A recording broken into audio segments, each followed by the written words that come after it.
Assalamualaikum warahmatullahi wabarakatuh.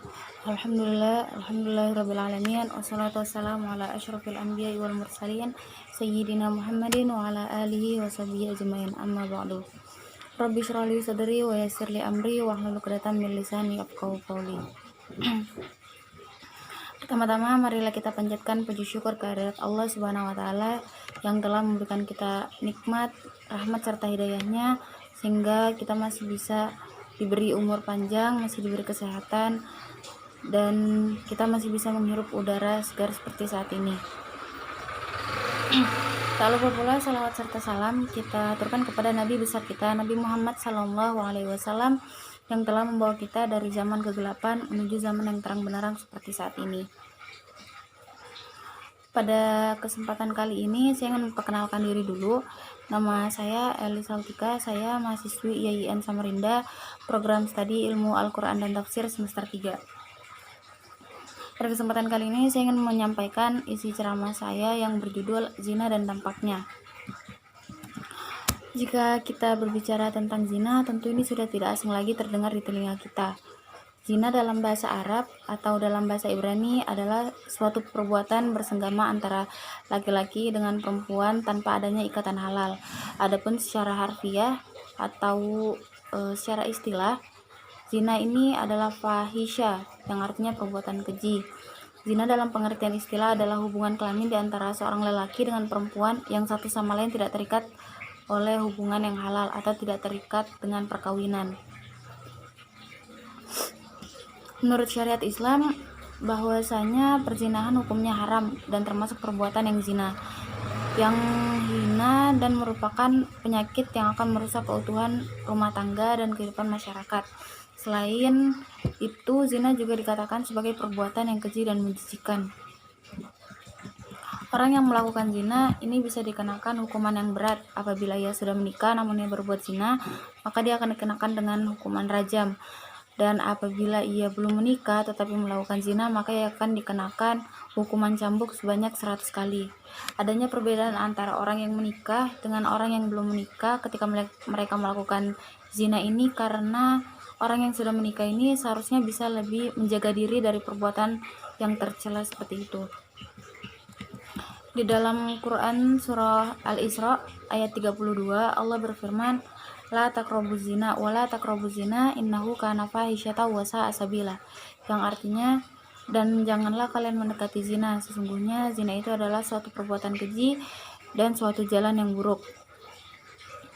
Ayat ini turun berkenaan pada saat itu ada seorang pemuda yang meminta izin kepada Rasulullah untuk melakukan zina, maka turunlah ayat ini sebagai larangan untuk berzina.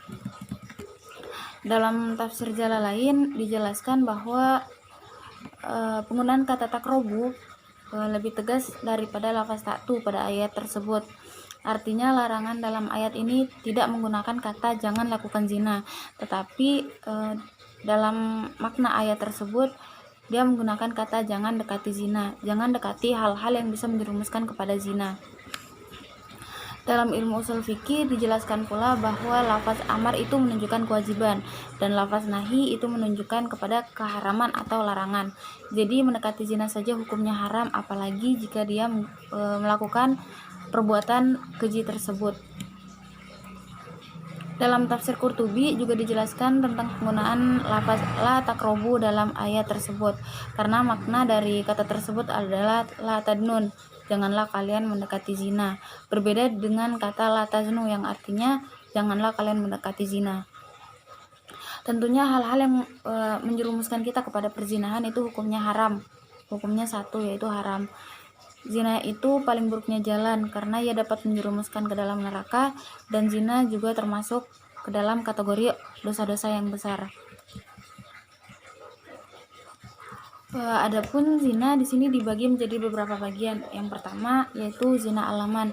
Zina alaman yaitu zina yang dilakukan dengan menggunakan panca indera seperti mata, hati, tangan, lisan, dan juga zina luar. Zina mata ini apabila kita melihat atau menonton sesuatu yang bisa menjerumuskan kita kepada perbuatan zina. Kemudian adapun zina hati yaitu ketika kita memikirkan atau menghayalkan sesuatu yang bisa menimbulkan syahwat. Zina lisan yaitu ketika kita membicarakan lawan jenis dan diikuti dengan perasaan yang senang. Adapun zina tangan juga apabila kita sengaja memegang bagian tubuh lawan jenis yang dimana ketika kita memegang itu bisa menimbulkan syahwat di dalam dirinya, maka ini termasuk salah satu perbuatan yang bisa menjerumuskan kepada zina. Adapun zina yang paling berat yaitu zina luar. Zina luar di sini adalah zina yang diperbuat antar lawan jenis yang bukan mahram dengan melibatkan alat kelamin. Kemudian selanjutnya zina muhsan. Zina muhsan ini adalah zina yang dilakukan oleh orang yang sudah menikah, orang yang sudah memiliki pasangan, namun dia melakukan zina dengan orang lain, maka ini disebut dengan zina muhsan. Adapun zina ghairu muhsan ini zina yang dilakukan oleh orang yang belum menikah atau orang yang masih lajang. Dia melakukan hubungan zina dengan orang yang belum memiliki pasangan atau dia melakukan zina kepada orang yang lawan jenisnya. Kemudian selanjutnya penyebab-penyebab terjadinya zina, yaitu yang pertama memandang wanita yang tidak halal baginya. Penglihatan ini adalah nikmat dari Allah, namun apabila penglihatan ini kita gunakan untuk melihat hal-hal yang tidak baik atau hal-hal yang senonoh, maka ini haram hukumnya. Pun yang kedua yaitu menyentuh wanita yang bukan mahramnya. Menyentuh lawan jenis yang bukan mahramnya adalah perkara yang dianggap biasa di kalangan masyarakat sekarang ini. Contohnya saja bersalaman dengan yang bukan mahram. Padahal pada hakikatnya ini tidak diperbolehkan, ini diharamkan oleh Islam. Itu baik disadari ataupun tidak, karena itu sudah menjadi sesuatu yang biasa atau sesuatu yang lumrah di kalangan kita. Dan perbuatan yang berlebihan menyentuh yang tidak ini bisa merupakan pintu setan untuk menjerumuskan anak Adam kepada perbuatan fahisya atau perbuatan yang keji. Yang berikutnya yaitu berkhalwat atau berduaan di tempat sepi. Ini tidak perlu dipertanyakan lagi, bahkan Rasulullah SAW telah memperingatkan di dalam hadisnya, yaitu tidaklah seorang laki-laki berduaan dengan perempuan kecuali yang ketiganya adalah syaitan. Betapa banyak orang yang mengabaikan bimbingan yang mulia ini, akhirnya terjadilah apa yang terjadi. Kita berlindung kepadanya dari perbuatan tersebut. Berkhalwat dengan wanita yang bukan mahramnya adalah haram. Jangankan di tempat sepi, di tempat ramai sekalipun, jika kalian berduaan dengan yang bukan mahram, apalagi sampai menyentuh, itu sudah termasuk sesuatu yang dilarang di dalam Islam. Kemudian yang berikutnya akibat dari perzinahan ini. Yang pertama, kita akan mendapatkan 2 ganjaran. Yang pertama, di dunia kita akan melahirkan suatu yang namanya kefakiran. Akan jatuh miskin, kesuksesan akan jatuh, ia akan menjadi hina, dan tentunya akan dicela oleh tetangga-tetangga, orang banyak, dan nanti akan berujung kepada anaknya. Banyak orang yang apabila anak itu lahir dari suatu perbuatan perzinahan disebut anak haram, padahal pada hakikatnya yang haram itu adalah perbuatan orang tuanya, perbuatan dari pezina ini, bukan anaknya. Karena sesungguhnya fitrahnya anak yang lahir itu adalah suci. Orang tuanya lah yang menjadikan anaknya ini muslim atau najasi ataupun nasrani. Hukuman zina tidak hanya menimpa pelakunya saja, tetapi juga berimbas kepada masyarakat sekitar. Seperti yang saya jelaskan sebelumnya, bahwa apabila ia sudah menikah namun ia berbuat zina, maka akan dikenakan hukuman rajam. Dan apabila ia belum menikah namun ia berbuat zina, maka ia akan dikenakan hukuman cambuk sebanyak 100 kali. Kemudian yang kedua, ini akan berakibat di akhirat kelak, tidak akan dijumpai surga kecuali bahkan baunya tersebut akan menjadi kerak neraka atau kekal abadi selama-lamanya. Tentu kita tahu bahwa akhirat itu adalah kehidupan yang kekal.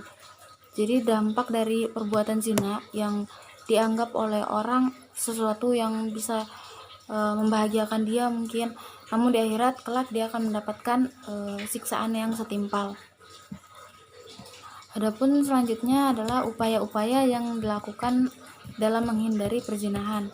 Yang pertama, jagalah pandangan dari perkara yang diharamkan Allah.